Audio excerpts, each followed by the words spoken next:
Morning guys, luto naman tayo ng ulam guys. Luto tayo ng kinamatisa na tilapia. Yan sahog niya guys, yung ricado niya, sibuyas, kamatis, luya. Ito isda natin guys, saka ito talbos ng kamote guys. Ito na guys, kumukulo na yung tubig natin guys. Lagay natin ricado guys. Ayan guys, shout out sa lahat na followers at saka maging followers lang, ngayong aga sa lahat. Like and share guys. Sa like and share nyo, malaking tulong na po yan. Okay guys, kumulo na yung ricado natin guys. Lagay natin tilapia natin guys.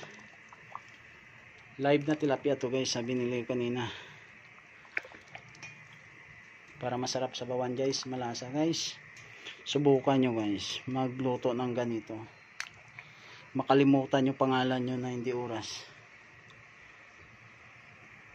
Okay guys, pakuluan natin guys.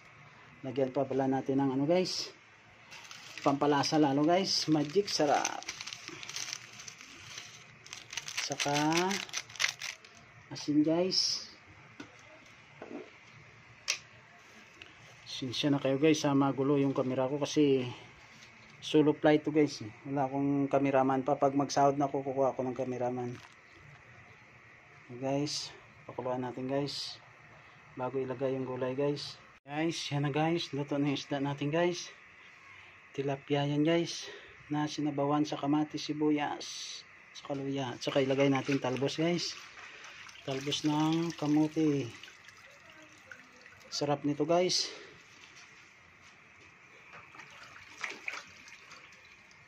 Shout out pala sa mga kababayan ko dyan, kung saan man kayo nalupalop ng mundo. May umaga sa inyo lahat.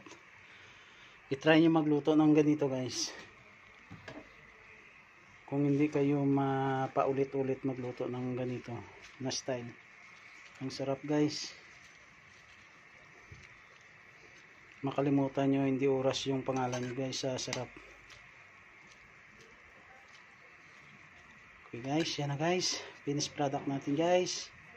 Sulitin, magandang umaga sa lahat. Pa-like and share guys, para makagawa naman ulit tayo ng magandang video.